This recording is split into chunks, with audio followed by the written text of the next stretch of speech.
let's tour around Lake Cebu while watching the Tiboli dance.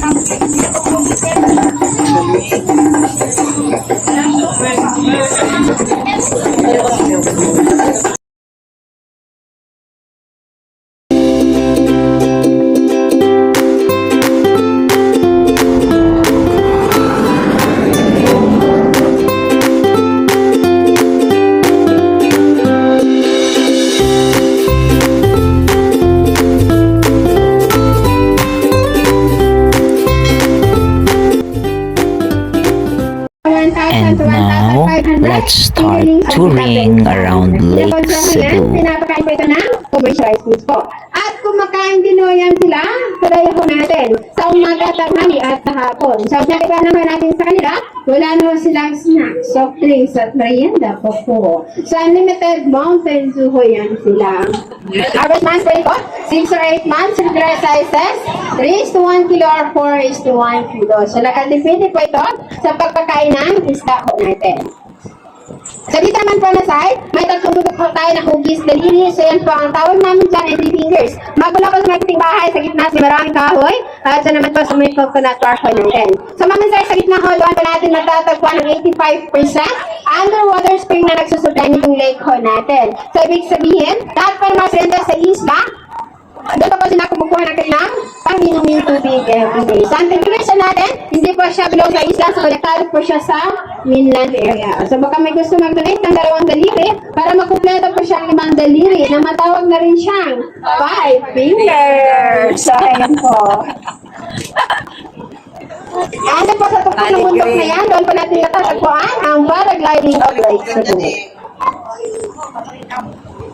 And dito rin ho sa record natin, mga sir, don't you worry, wala pa tayong ditong buhay na crocodile. Walang sirena, piranha, shokoy, at anaconda. So, ayun po. And dito rin ho sa amin, pinapalagaan mo namin ang 3 letra na CAN, which is culture, adventure, and nature. So now, ladies and gentlemen, let us witness the cultural presentation to be given to us by Dolores de Pisoy. So we are here to present the different dances of our tribe. The first dance is called the Tahu or Atru dance. A dance imitate from Boy Canaban. Boy Canaban is the sister to the legendary hero named Tutulong. Ulol. Diyan na sa sayaw. Wow! Galing. Picture. Picture. Picturean.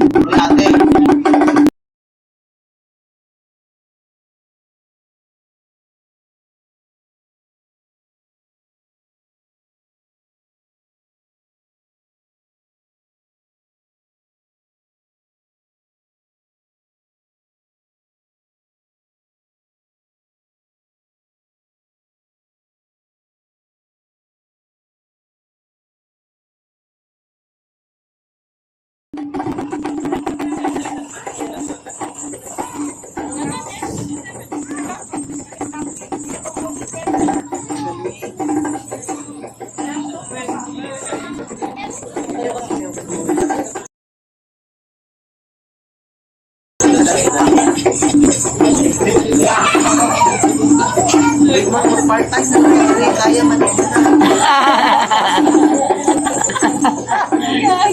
Wait pa, may income ka pa. Oo, may ganun kayo. Ayaw ka mamaya ha. Oo. Yung iturot ka naman. Road dance naman. Mamaya daw. Kailangan may costume.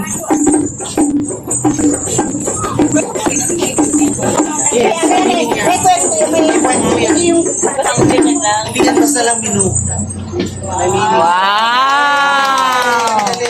Galing!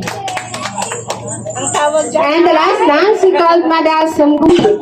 This dance to express the feelings of a woman towards men. Wow!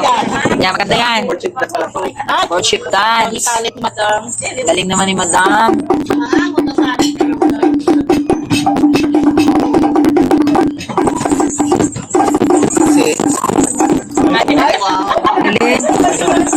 Ay.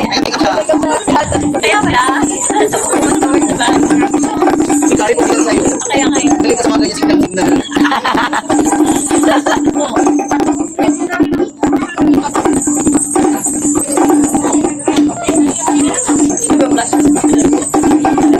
Wala ko yung pindot.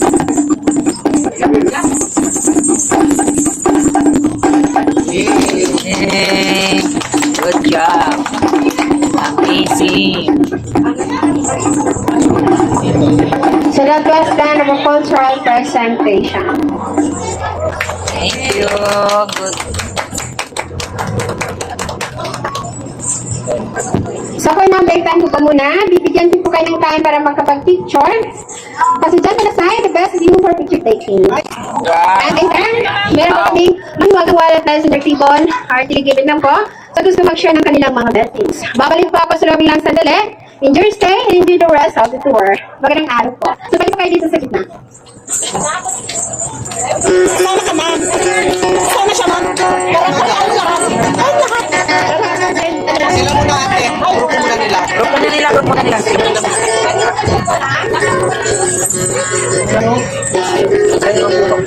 Ito tayo sa side oh.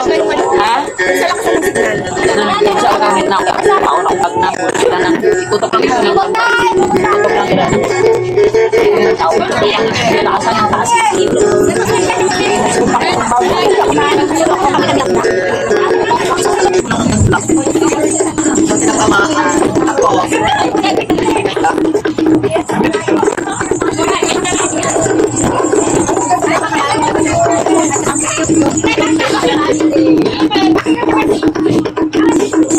Hindi lang nga, hindi lang ako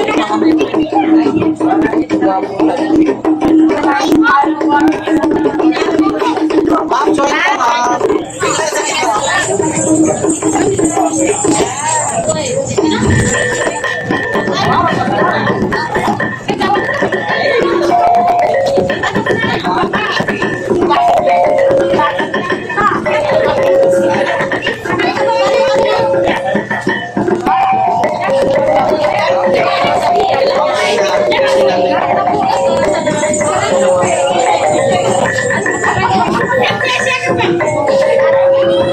Family kayo ng family.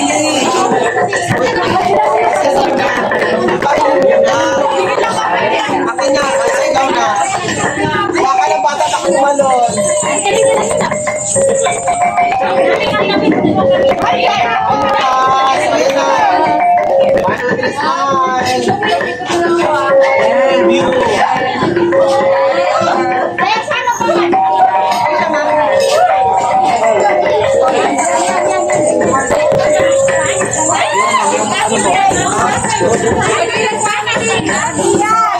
Pag-ilag family!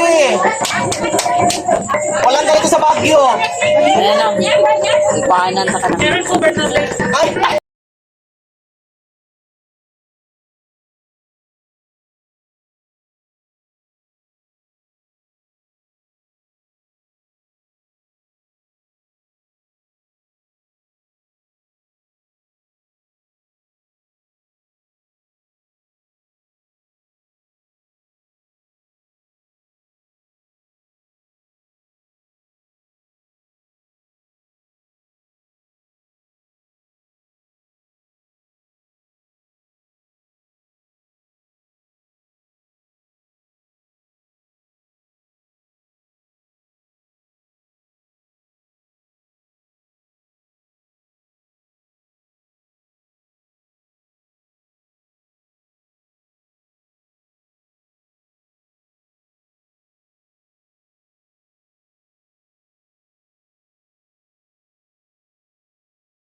Natabakis Captain Go.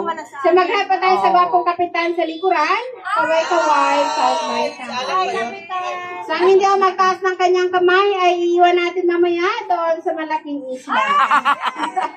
So ayan, sa biro lang po. May iwanan palang mangyayari. So doon po sa kabila, yun naman po ang pinakamalaking isla dito sa Lake Cebu, ang Isla Tabowo. May nawak po siya ng 9.3 hectares. Mga Tabali tribe po ang naninirahan. And as you can see, may nakapatong na word sa itaas na Kamdal Lake Cebu. Kamdal po meaning magbulag or moving forward Lake Cebu toward a better future. And dyan din po sa isla na yan, mapapansin ho ninyo, it looks like a sleeping crocodile. As you can see, the head, the body, and the tail. So mag-entrance pa tayo sa kanyang buntot and later on, mag-exit pa tayo sa kanyang ulo. And dyanin po na isla na yan, dyanin po naninirahan si Lolong, yung pinakamalaking crocodile. Wow, saan? Diyan ho. So, biro lang ho yan. So, dito ho sa Lake Cebu, Mami Sir, wala po tayong buhay na crocodile. Walang sirena, piranha, shokoy, at anaconda. So, meron lang po dito sa lake yung iba't ibang uri lamang ng mga isda. Kagaya ho ng haluan, karpa, gurami, flower horn, coral fish, pangasius, tilapia, at marami pa pong iba. So, kung sa inyo pang flower horn, ay nakadisplay po ito sa inyong mga aquarium.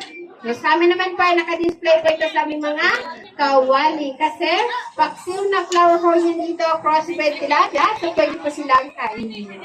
So, ayun po. So, the town of Lake Cebu is blessed with 3 lakes. Ito po ang pinakamalaking lake among the 3. Kung nasaan ho tayo ngayon, it is Lake Cebu. Lake Cebu po, may lawak po siya na 354 hectares, composing of 12 islands. So, yung ibang isla ho natin, hindi ho natin madaanan kasi nasa likuran po ito na portion. At ang lalim po nitong lake is 180 feet, approximately or 60 meters deep. Matatagpuan pa natin ang pinakamalalim na parte na yan sa harapan ng isang isla at madadaanan pa natin yan mamaya. And then yung another lake natin, Ma'am Sir, along the highway po ito. So bago po kayo nakarating sa resort, may maliit na lake sa baba. Yun po ang Lake Lahis. May lahok naman po ito na 24 hectares at the smallest lake among the 3. And the last lake is Lake Siloton, located at the top of Falls number 1. Yun naman po ang pinakamalalim na lake sa tatlong lake na may lawak naman po ito na 48 hectares. So kung malalim po ang Lake Siloton, malawak po dito sa Lake Cebu. So tinatawag po Lake Cebu itong lugar ho namin dahil po ito sa kanyang tribal word na Cebu. S-E-B-U, Cebu. Cebu po meaning lake. Lake and Cebu, isa lang po ang meaning. Sorry, dandan niya po ito. Yes, and Lake Cebu before was connected to municipality of Surala. In the month of November 11, 1982, declared Lake Cebu as one of the municipalities. So now we celebrate our guest. It is Halabong Festival. Halabong po meaning unending happiness. So, ayan po. And itong bayan ng Lake Cebu, meron naman pa siyang 19 barangays with a total population of 81,221. So, that census last 2020. Yes. And then, dito rin sa Lake Cebu is napakalamig. So, times to ang lamig tuwing gabi. So, that's why kung bakit tumami ang population dahil ito sa malamig na klima. So, buro lang ho yan. So, anyway, malamig ho dito sa Lake Cebu kasi nasa tuktok ho tayo ng bundok. We have 3,300 above from the sea level ho tayo. Kaya, malamig ho dito sa bayan ng Lake Cebu. So, then po na side, another isla naman po. Doon po sa may dalawang yung na mahaba na magkatabi, Isla Tuco Bani. Sa di kalayuan sa gitna sa may maraming papanag-dwarf, Isla Tuco Clean. So, Tuco po naman sa meaning end or dulo. So, hindi po yan siya tiki, tupo or lizard. End or dulo po ang meaning ng Tuco po sa amin. So, anyway, yun pa ang recommended na isla para sa mga single. So, may single ho ba dito? Taas kamay lahat ng mga single. Oy, ayan. So, dito, ay, sister! Single sister. Ito din ang single din itong dalawang to. Nakakagod yung partner yan. Ayan, so anyway, sa lahat po nagtaas ng kanilang mga kamay, pakisuot pa yung mga life vest at sabay-sabay tumalon. Dahil solo flight na po kayo, walang maghahatid sa inyo. So, biro lang po yan. So anyway, kaya recommended na isla ito kasi isang bahay lang ang kasya doon. So ibig sabihin, kapag nandun na yung single, wala po itong kapitbahay. Walang karamay at walang kamarites. At higit sa lahat, gaganda ang kanyang hanap buhay at forever pa po itong magiging single. Dahil walang forever. Pero, may together. So, ayan po. Galing. So, ayan. So, since malalim po itong lake natin, sa pasintabi ho sa inyo, kapag may na-aksidente ho dito sa lake, it takes 3 to 5 days bago lumutang ang kanilang dead body. So, remember, Mama Sir, ang lake po natin is fresh water. Kapag fresh water po, malakas po yung current sa ilalim ho nito. So, hihigup yung dead body pa ilalim. So, like sa dagat, salty water, lulutang po kaagad yung dead body. So, that is the difference between salty water and fresh water. And as you can see, the color of this lake is color green. So, sa buong Pilipinas, kami po ang may pinakamaraming supply ng Mountain Dew. Ay! Kapag nakainom kayo ng Mountain Dew sa bubuhay ninyo, dito ho yun galing. Kasi unlimited po kami noon. Baka gusto nyo umorder. Expired nga lang. So, biro lang ho yan. So, anyway, naging kulay green ang kulay ng lichen natin dahil ito sa reflection ng mga puno sa paligid at reflection din po mula sa ilalim ng makakapal na lumot or green algae ho. So, ang lahat ng yan ay reflection lamang. And then itong lake natin, Mama Sir, hindi ho ito nakaranas ng high tide or low tide kasi meron ho tayong outlet nitong lake. So the extent of this lake is going to 7 waterfalls, Ala Valley River to Rio Grande de Mindanao, that found in Cotabato City. So ibig sabihin, kapag umihi kayo dito sa lake, ang dalay or exit ng inyong ihi hanggang Cotabato City pa.